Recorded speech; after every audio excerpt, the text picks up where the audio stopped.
함께 보실 말씀은 마태복음 6장 9절에서 11절 말씀입니다. 마태복음 6장 9절에서 11절 말씀 다 같이 한 목소리로 봉독하도록 하겠습니다. 그러므로 너희는 이렇게 기도하라. 하늘에 계신 우리 아버지여, 이름이 거룩히 여김을 받으시오며 나라가 임하시오며 뜻이 하늘에서 이루어진 것 같이 땅에서도 이루어지이다. 오늘 우리에게 일용할 양식을 주시옵고. 아멘. 여러분, 주기도문 네 번째 시간입니다. 앞에 주님께서 가르쳐 주신 기도 전반부는요, 하나님 아버지를 향한 기도였죠. 먼저 주님께 나아가서 아빠, 아버지하고 이렇게 부르고요, 하나님의 자녀로서 하나님의 나라가 우리 가운데 경험되어지도록, 그리고 그 뜻이 이루어지도록 구하는 기도였습니다. 그럼 이제 주기도문 후반부로 넘어갑니다. 일반적으로 주기도문 앞에 세 가지는 하나님을 위한 기도, 뒤에 네 가지는 사람을 위한, 우리를 위한 기도다, 이렇게 얘기하고요. 그래서 우선순위가 하나님을 위해서 먼저 기도드리고 우리가 우리 자신을 위해서 기도해야 된다, 이런 얘기를 많이 들었습니다. 저는 개인적으로 이런 구분 자체가 없다고 생각해요. 한번 생각해 봅시다. 아버지의 영광, 그리고 그분의 통치와 아버지의 뜻이 우리 삶 가운데 이루어지기를 우리가 구하는 게 우리만을 위한 기도일까요? 하나님만을 위한 기도일까요? 죄송합니다. 정말 나에게, 내 가족에게, 그리고 우리에게 가장 필요한 기도가 아닐까 싶습니다. 앞으로 나눌 네 가지 기도 제목이죠. 일용할 양식을 구하고, 용서받기를 구하고, 또 시험에 들지 않고 악에서 건짐을 받아서 구원하소서, 이렇게 구하는 게 나만을 위한 기도일까요? 아니죠. 우리 하늘 아버지께서 자녀들에게 우리의 삶이 어떻게 되기를 가장 간절히 바라는 그분의 바람이고 소원이 담겨 있는 기도입니다. 제가 주기도문 강해 시리즈의 이 결론을 먼저 말씀드리면 이제 김이 좀 셀지도 모르겠지만 중요하니까 강조드리려고 말씀드릴게요. 주님 가르쳐 주신 기도의 핵심이 뭐냐면요, 주님과 연합하기 위해서 하나님 자신을 구하는 그런 기도라는 거예요. 예수님께서 너희는 이렇게 기도하라, 이렇게 말씀하신 뒤에 너희는 나를 구하라, 이렇게 말씀하시는 겁니다. 하나님 아버지를 본 사람은 없으되 독생하신 아들을 통해 하나님 나타나셨느니라, 성경이 이렇게 얘기하죠. 아버지의 영광이 아들을 통해 나타난 것입니다. 그리고 하나님의 나라가 언제 임했죠? 그리스도가 이 땅 가운데 오심으로 임했고요, 하늘 씨앗이 우리의 마음 땅 가운데 심겨짐으로 그분의 통치, 그분의 나라가 임했습니다. 또 아버지의 뜻이 무엇인가요? 아들을 믿는 자마다 영생을 받고 모든 사람이 구원을 받는 것이 우리 하늘 아버지의 뜻입니다. 이제 좀 감이 오시나요? 그리스도를 구하는 기도다. 그렇다면 양식을 구하고 용서를 구하고 사단을 대적하는 이 기도가 왜 그리스도를 위한 구하는 기도인지 우리가 오늘부터 좀 살펴보도록 하겠습니다. 먼저 우리에게 가장 친숙한 기도죠. 바로 밥을 구하는 기도입니다. 밥을 구하는 기도. 한번 따라해 보시죠. 오늘 우리에게 일용할 양식을 주시옵고. 여러분, 여기 나온 양식에 대한 해석이 아주 분분합니다. 우리가 먹는 밥이다, 그래서 이 양식을 모든 육적인 필요다, 이렇게 의미한다, 이렇게 생각하시는 분들도 많고요. 설마 예수님이 어떤 이런 육적인 것을 구하라고 하셨을까 하면서 좀 의구심을 가지고 고차원적인 영적인 것으로 해석하는 경우도 많습니다. 그런 분들은 주로 하나님, 이 양식을 하나님의 말씀이다, 이렇게 많이 얘기해요. 여러분, 어떤 해석이 더 타당해 보이나요? 네, 저는 둘 다 맞다고 생각합니다. 두 번째 맞고요, 맞습니다. 첫 번째도 맞다고 생각해요. 우리 예수님 이 땅에 사실 때 정말 가장 낮은 자리에서 몸소 가난을 체험하시면서 사셨습니다. 동물 염을 통해서 태어나셨고요, 평생을 노동자로 사셨습니다. 이름만 이야기해도 무시를 당하는 그 시골 촌동네에서 자라나셨고요, 예수님 공생애 때도 얼마나 가난하고 청빈하게 사셨는지 이런 말씀하세요. 여우도 굴이 있고 공중에 새도 집이 있는데 나는 인자는 머리 둘 곳이 없다.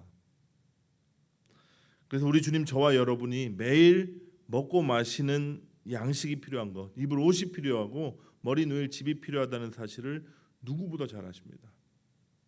모든 육적인 필요를 다 이해하시고 공감하세요. 그래서 너와 내 가족이 오늘 하루 살아가야 될 필요한 것들을 아버지께 구해라 이렇게 말씀하신 겁니다. 여기 주목해야 할 것은 양식 앞에 붙는 단어인데요. 오늘 우리에게 일용할이라는 수식어입니다. 여러분, 일용할 흔히 쓰는 단어는 아닌데 무슨 뜻이죠? 오늘 하루에 오늘 사용할 양식이다 이런 뜻이죠. 내가 지금 누리는 게 뭐가 있죠?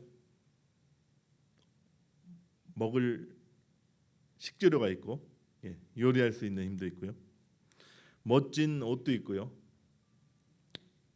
일할 수 있는 건강도 있습니다. 건강하게 일하고 돌아가서 쉴 수 있는 집이 있고 가족들이 있습니다. 특별히 친구들과 영적 가족들이 있죠. 이 교회도 있습니다. 이 모든 것이 하늘 아버지가 허락해 주신 것이라는 은혜라는 사실을 우리가 믿고 고백하라는 겁니다. 삶 속에서 하루하루 나에게 주어진 모든 것이 하나님으로부터 받지 아니한 것이 하나도 없다라는 그 사실을 우리가 잊지 않도록 우리에게 날마다 이 기도를 드리라고 말씀하신 것이죠. 거저 받은 은혜를 누리고 감사하라는 그런 뜻입니다. 그리고 오늘 일용할이라는 단어의 두 번째 중요한 의미가요. 우리를 얽매이고 있는 욕심과 그 탐욕으로부터 벗어나라는 겁니다. 하루 먹을 양식이 있고 우리가 입을 옷이 있고 머리 누일 집이 있고 내 사랑하는 사람들이 있으면 족하다는 거예요. 우리 본성이 뭐죠? 자꾸 우리는 모으려고 그러고 쌓으려고 합니다. 근데 그 이유가 있어요. 그 기저에 깔려 있는 게 뭐냐면요. 두려움이에요. 두려움. 내가 혹시 레이오프 되면 어떠나? 나중에 늙고 힘이 없어지면 그때는 도대체 뭘 먹고 살 것인가? 또 돈 없으면 사람 대접 못 받는 이 사회에서 내가 천대받고 무시받으면 어떻게 하나? 사단은 자꾸 이런 두려움 우리에게 심어줍니다.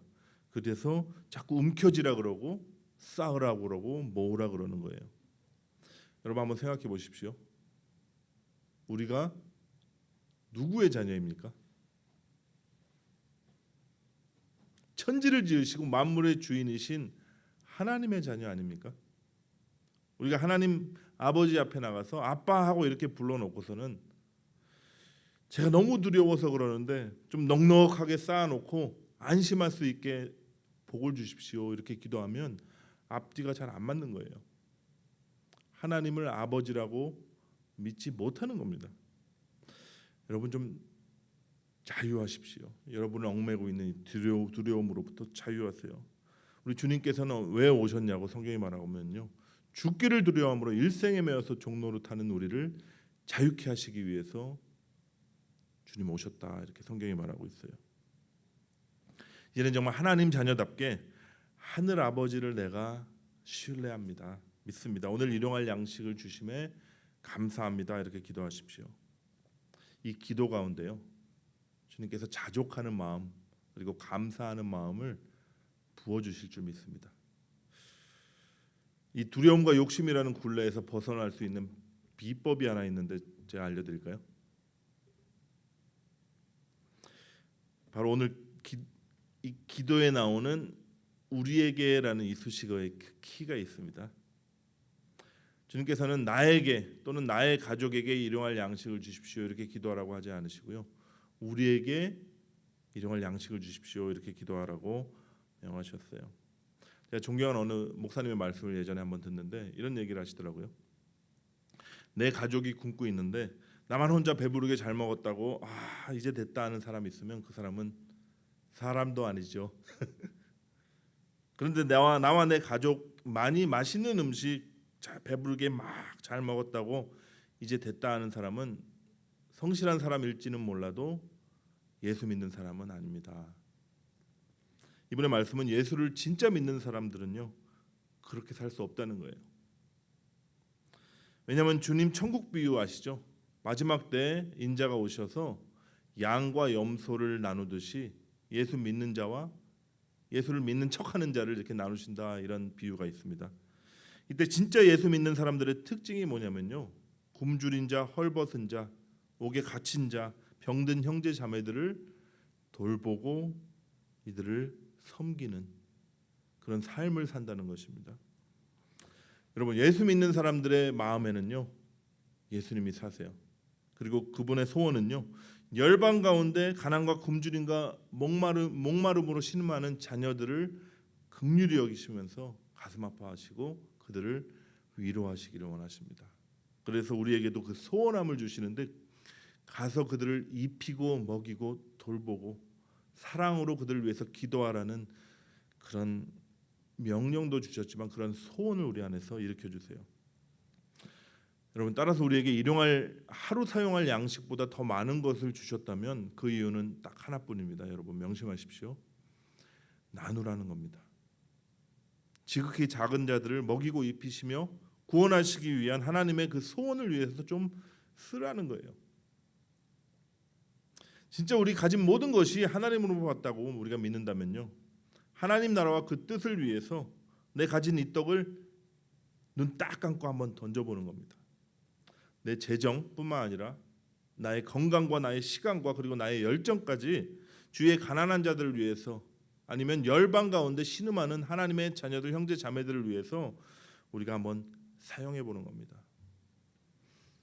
이런 과감한 용기, 이 용기가요 저와 여러분의 삶을 묶고 있던 그 두려움과 욕심이라는 사슬을 끊어지게 해줄 줄 여러분 믿으십시오.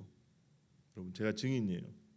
과감하게 한번 던져봤더니, 눈 딱 감고 다 내려놔봤더니 세상이 줄 수 없는 평안이 임하더라고요. 내 경제 문제를 이제 내가 책임지고 아등바등 살아야 되는 것이 아니라 하늘 아버지께 달려 있다고 다 그분께 맡겼더니 자유해져요. 이제 우리가 매일 살아가는데 밥보다 떡보다 더 중요한 양식에 대해서 제가 말씀을 드리고 마치려고 합니다. 뭘까요?